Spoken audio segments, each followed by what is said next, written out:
So ভাই লোক ধুরন্ধর 2 এর এন্ডিংটাকে তুমি বুঝতে পেরেছো, নাকি ডাইরেক্টর অজিত ধর আমাদের চোখের সামনে একটা বড় টুইস্ট লুকিয়ে রেখে দিয়েছে? আর সবচেয়ে বড় কথা, ওই বড় টুইস্টটাই কি ধুরন্ধর পার্ট 3 এর সব থেকে বিগেস্ট ক্লু? ওয়েল, এই সব প্রশ্নের উত্তর আমি এই ভিডিওর ভেতর দেবো, বাট প্রথমেই বলে দেবো যে ভিডিওতে আগে অনেক স্পয়লার হতে চলেছে। তো যারা যারা এখন অব্দি ধুরন্ধর 2 মুভিটা দেখোনি তারা এক্ষুনি এই ভিডিওটা স্কিপ করে যাও। সো ধুরন্ধর 2 এর ফাইনাল চ্যাপ্টার মানে ধুরন্ধরের ঠিক আগে আমরা দেখতে পাই হামজা আলী মাজানি মানে রণবীর সিং দুবাই যায়, গিয়ে অজয় সানিওয়ালের সাথে দেখা করে অ্যান্ড অজয় সানিওয়াল তাকে ফ্রি হ্যান্ড দিয়ে দেয়। ফ্রি হ্যান্ডের মানে হচ্ছে যে সে এখন যা ইচ্ছে তাই করতে পারে লিয়ারি, করাচি অ্যান্ড বলোচদের সাথে। আর হামজা করেও সেটা, সে সেই সব লোকেদের মানে সেই সব টেরিস্টদের খুঁজে বার করে যারা ডাইরেক্টলি বা ইনডাইরেক্টলি ইন্ডিয়াতে হওয়া টেরিস্ট অ্যাটাকের সাথে কানেক্টেড ছিল, অ্যান্ড তাদেরকে খুঁজে বার করে একটার পর একটা ফিল্ডিং সেট করতে থাকে। অ্যান্ড সবার শেষে এই মুভির সব থেকে বড় ভিলেন মেজর ইকবালেরও ফিল্ডিং সেট করে দেয়, অ্যান্ড তারপরই স্টার্ট হয় এই মুভির ভেতর ধুরন্ধর দ্য ফাইনাল চ্যাপ্টার। তো এই ফাইনাল চ্যাপ্টারের ভেতর আমরা দেখতে পাই হামজা আলী মাজারি রিজওয়ানকে নিজের সেই ডায়েরিটা দিয়ে দেয়, যে ডায়েরির ভেতর সে ওই নিজের টার্গেটগুলো লিখে রেখেছিল, যেমন রহমান ডাকেত, মেজর ইকবাল, ভুট্টোভি, খানানি, এই যে নামগুলো সে ডায়েরির ভেতর লিখে রেখেছিল, সেই ডায়েরিটা সে রিজওয়ানকে দিয়ে দেয়। আর ডায়েরিটা রিজওয়ানকে দিয়ে দেওয়ার পর হামজা বসে বসে ফুঁকছিল, অ্যান্ড তারই মাঝে ওমর হায়দার, যে এখন আপাতত লাইরি টাস্ক ফোর্সের হেড অফিসার, এসপি আসলামের ফিল্ডিং সেট হয়ে যাওয়ার পর সে জানতে পেরে যায় যে হামজা হচ্ছে অ্যাকচুয়ালি ইন্ডিয়ান এজেন্ট। তো সে ধরতে আসে হামজাকে, আর হামজাও সারেন্ডার করে দেয়, কারণ ভাই তার কাছে হারানোর মতো আর কিছুই নেই। আর তারপরের সিনে আমরা দেখতে পাই ওমর হায়দার হামজাকে টর্চার করছে, তার পেট থেকে কথা বার করার চেষ্টা করছে, আর সেই জায়গায় আইএসআই চিফ দাঁড়িয়ে সেই জিনিসটাকে উপভোগ করছে। অ্যান্ড ঠিক সেই সময় অজয় সানিওয়ালের একটা কল আসে আইএসআই চিফের কাছে, অ্যান্ড সেই কলেই আমরা জানতে পারি অজয় সানিওয়াল আইএসআই চিফকে বলছে যে আমার একটা ছেলে তোমার কাছে রয়ে গেছে, তাকে প্লিজ ছেড়ে দাও। তো এইটা শুনে সেই আইএসআই চিফটা বুঝতেই পারছো একটু অ্যাটিটিউডে চলে আসে, বলে যে আরে ভাই তোমার ছেলের এবার কি অবস্থা করবো তুমি নিজে দেখো। তো মানে বুঝতে পারছো লম্বা চওড়া ডায়লগ দিতে শুরু করে, অ্যান্ড তারপরই অজয় সানিওয়াল নিজের ব্রহ্মাস্ত্রটা ইউজ করে, যেখানে অজয় সানিওয়াল সেই আইএসআই চিফকে একটা ভিডিও পাঠায়, যে ভিডিওর ভেতর আমরা দেখতে পাই ব্যাকগ্রাউন্ডে রাসপুটিন সংটা চলছে, অ্যান্ড ভিডিওর ভেতর আমরা দেখতে পাই পাকিস্তানের দুশ্মন দেশ ইসরায়েলকে সেই আইএসআই চিফটাই পাকিস্তানের সেন্সিটিভ নিউক্লিয়ার ইনফরমেশন শেয়ার করছে। অ্যান্ড এই ভিডিওটা দেখে তো তার ভাই ফেটে চার হয়ে যায়। কী ফেটে চার হয়ে যায় আমি সেটা বলবো না, বাট তুমি বুঝতেই পারছো যে এইটার পর সে কোনোভাবেই আর হামজাকে ওইখানে আটকে রাখতে পারতো না। আর তারপর অজয় সানিওয়াল তাকে এটাও বলে যে বাই চান্স যদি এই ভিডিওটা মিডিয়াতে চলে আসে তাহলে পাকিস্তানের সরকার বা পাকিস্তানের লোকরা যে তার কী হালাত করবে সেটা তার ভাবনারও বাইরে। যেটা শুনে সে বলে যে হ্যাঁ আমি ছেড়ে দিতে তো রাজি আছি, বাট ইন্ডিয়ান এজেন্টের খবরটা অলরেডি মিডিয়াতে চারিদিকে ছড়িয়ে গেছে, তাই হামজার জায়গায় কাউকে না কাউকে তো লাগবে ওই জায়গাটা ফুলফিল করার জন্য। তো তখনই হামজার তারাক করে লাফিয়ে ওঠে, মানে লাফিয়ে ওঠে না, বলে হাসতে হাসতে উজের বলোচ। তুমি বুঝতেই পারছো এই নামটা শুনে শুধুমাত্র এই কারণটার জন্যই কিন্তু হামজা উজেরকে বাঁচিয়ে রেখেছিল। অ্যান্ড তারপর তো ভাই সব জিনিস শর্ট আউট হয়ে যায়। বাট এইখানে আদিত্য ধারের আবারও একটা পিক ডিটেলিং আমাদের নজরে আসে, যেখানে তুমি যদি এখনও গুগলে গিয়ে সার্চ করো উজের বলোচ নামে, তো তুমি দেখতে পাবে সে কিন্তু এখনও পাকিস্তানের জেলে আটকে আছে। ইয়েস, তো এটাও একটা পিক ডিটেলিং ছিল ডাইরেক্টর আদিত্য ধারে। আর এটার পর তো আইএসআই চিফের কাছে আর কোনো অপশনও বাকি থাকে না হামজাকে রিলিজ করে দেওয়া ছাড়া, যে কারণে সে ফাইনালি হামজাকে রিলিজও করে দেয়। অ্যান্ড তারপর আমরা দেখতে পাই হামজা ভাই পুরো একেবারে মানে রক্তে গা ফা ভর্তি হয়ে আছে তার, অ্যান্ড সে একটা অন্ধকার রাস্তা দিয়ে হেঁটে হেঁটে যাচ্ছে, যেখানে তার পিছনে একটা গাড়ি আসে, এসে তার সামনে দাঁড়ায়। দাঁড়ানোর পর দরজাটা খুলে দেয়, অ্যান্ড হামজা তার ভেতরে ঢুকে পড়ে, অ্যান্ড ঢুকে পড়ার পরই লাইটটা জ্বলে ওঠে, অ্যান্ড আমরা দেখতে পাই তারই শ্বশুর মশাই মানে হামজারই শ্বশুর মশাই জামিল জামালিকে। অ্যান্ড এইখানেই তো ভাই সিটি তালির বন্যা বয়ে যায়। ইয়েস, কারণ এই মুভির অ্যাকচুয়াল ধুরন্ধর হচ্ছে জামিল জামালি, অ্যান্ড উনিও একজন ইন্ডিয়ান স্পাই যে 45 ইয়ার্স ধরে পাকিস্তানে রয়েছে, অ্যান্ড সেখানকার পলিটিক্যাল পার্টি গ্যাংসের ভেতর ইনফিলট্রেট করছে। ইয়েস, অ্যান্ড ওটা তো ভাই একটা মারাত্মক মোমেন্ট ছিল, খতরনাক টুইস্ট ছিল এই মুভির। আর গাড়ির ভেতরেই বসে রণবীর সিংয়ের মনে পড়ে যায় তাকে যখন পাকিস্তানে পাঠানো হচ্ছিল, তো তাকে বলে দেওয়া হয়েছিল যে পাকিস্তানে এমন একটা লোক আছে যে তোমার সব খবরই রাখে, তুমি হয়তো তার সাথে কোনো দিনও দেখা করতে পারবে না বা তোমার দেখা হবে না, বাট তার কাছে তোমার সব খবরই থাকবে। তখন রণবীর সিং নিজের সেন্সটা ফিরে পায়, অ্যান্ড বুঝতে পারে যে এই ধুরন্ধর হচ্ছে আসল ধুরন্ধর, মানে জামিল জামালি হচ্ছে এই মুভির আসল ধুরন্ধর।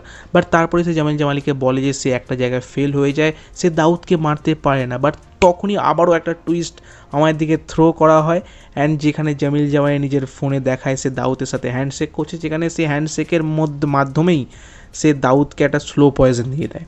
ইয়েস, যে কারণে সে ধীরে ধীরে ধীরে ধীরে মৃত্যুর দিকে এগিয়ে যাচ্ছে। মানে বুঝতেই পারছো, একটু তোড়পে মারছে দাউদ ইব্রাহিমকে, অ্যান্ড যে সিনটা তো ভাই আরও সিটতালি মারার মতো ছিল। আর তারপর হামজাকে জামিল জামালি বলে যে তার মেয়ে ইয়েলিনা আর তার ছেলেকে চিরদিনের জন্য ভুলে যেতে, এটাই সব থেকে বেটার অপশান।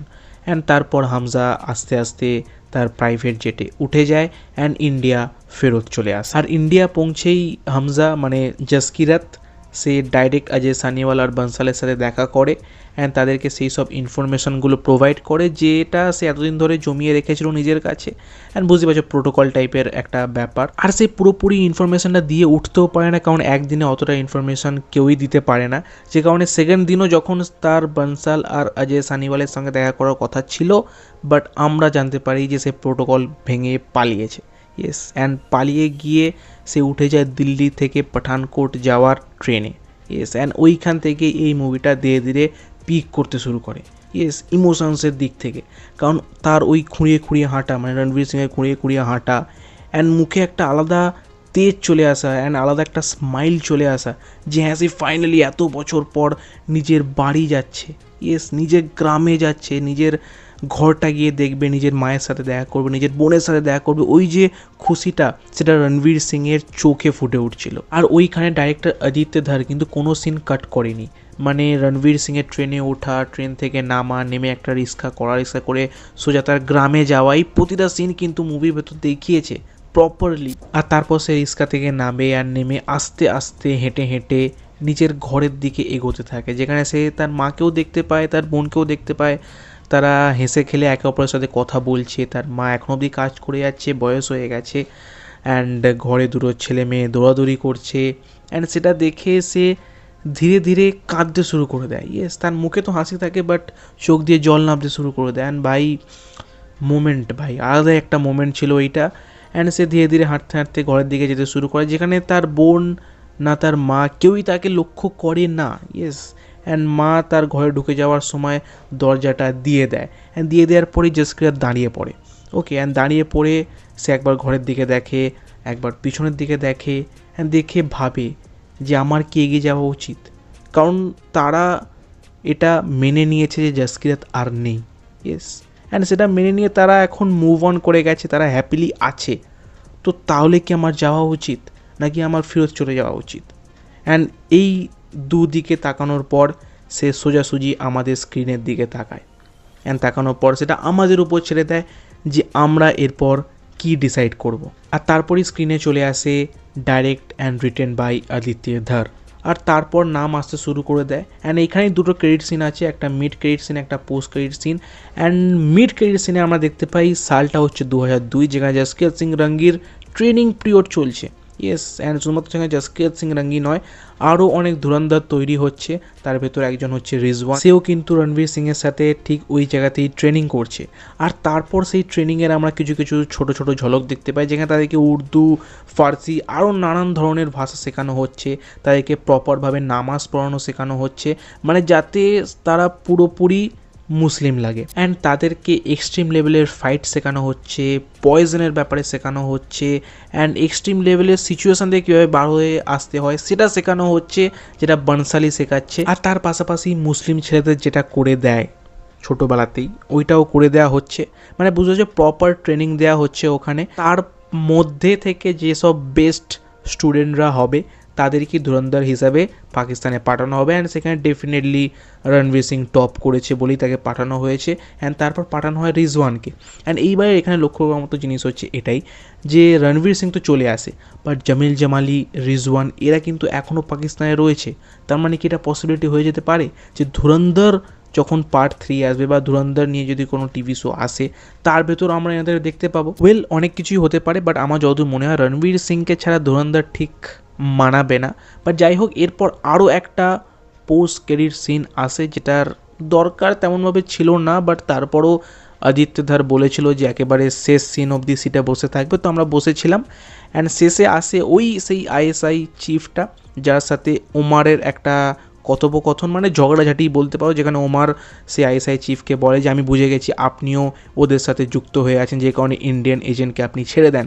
যে কারণে আইএসআই চিফও রেগে যায়, কারণ বুঝতেই পারছো তার একটা পার্সোনাল জিনিস জড়িয়ে আছে ওই ঘটনার সাথে, যে কারণে সে বলে যে একে নিয়ে চলে যাও, গিয়ে পাগলা গারদে ঢুকিয়ে দেওয়ার কারণে পাগল হয়ে গেছে। ইয়েস, অ্যান্ড তারপর বলে যে তোমরা তোমাদের কাজে চলে যাও, কেন এদিকে তাকিয়ে আছো।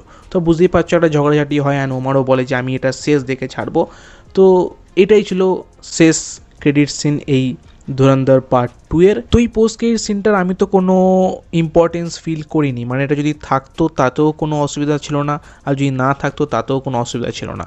তো এইটা তো গেল এই ধুরন্ধর পার্ট 2 এর কথা। এবার যদি বলি পার্ট 3 এর কথা, তো ডেফিনেটলি কিছু জিনিস আছে, যেমন ওই শেষে ওপেন এন্ডিংটা, যেখানে জাসকিরাত আমার দিকে তাকিয়ে থাকে অ্যান্ড আমাদেরকে ডিসাইড করতে বলে যে আমরা কি ডিসাইড করব। তো সেখান থেকেও চাইলে আদিত্যধার এর পার্ট 3 বানাতে পারে, যেটার পসিবিলিটি এখন অনেক কম, কারণ যদি বানায়ও কমসে কম 5-6 বছর তো লাগবে ওকে আদিত্যধারের এই পার্ট 3টা বানাতে। বাট আমার যতদূর মনে হয় না বানানোই উচিত, কারণ পার্ট 1 আর পার্ট 2 অলরেডি একটা মাস্টারপিস, সেটাকে ফোর্সফুলি টেনে লম্বা করার কোনো দরকার নেই। এটা আমার টোটালি পার্সোনাল ওপিনিয়ন ছিল। অ্যান্ড ইয়েস, ধুরন্ধর 3 যদি হয় বা এটা নিয়ে যদি কোনো আলাদা ধরনের সিরিজ বানানো হয়, যেমন ধরুন জাসকিরাত সিংরাঙ্গির যে ক্যারেক্টারটা, ওটাকে তুলে নিয়ে একটা আলাদা মুভির ভেতর বা আলাদা সিরিজের ভেতর ইউজ করলো, সেটা হয়তো আলাদাভাবে হতে পারে। বাট ধুরন্ধর 3 কোনো পসিবিলিটি নেই। ইয়েস, আপাতত ধুরন্ধর 3 নিয়ে কোনো পসিবিলিটি নেই। অ্যান্ড যতদূর মনে হয় যে এই পার্ট 2টাই এই সিরিজে ধুরন্ধর সিরিজের এন্ড ওকে।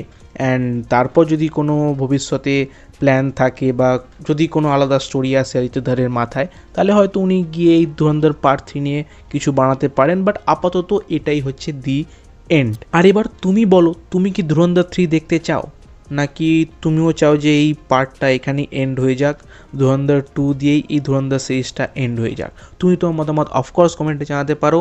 অ্যান্ড তুমি যদি অলরেডি ধুরন্ধর 2 দেখে থাকো, অফকোর্স দেখেছো, সেই কারণেই আমার এই পুরো ভিডিওটা দেখলে, তো অফকোর্স কমেন্টে জানাতে পারো তোমার কেমন লাগলো ধুরন্ধর পার্ট 2 মুভিটা। বাকি আমি ধুরন্ধর 2 মুভিটা নিয়েও কথা বলেছি, সো তুমি যাও গিয়ে আমার সেই ভিডিওটাকে চেক আউট করতে পারো, তোমার সাথে আবার ঠিক সেই ভিডিওতে। So by.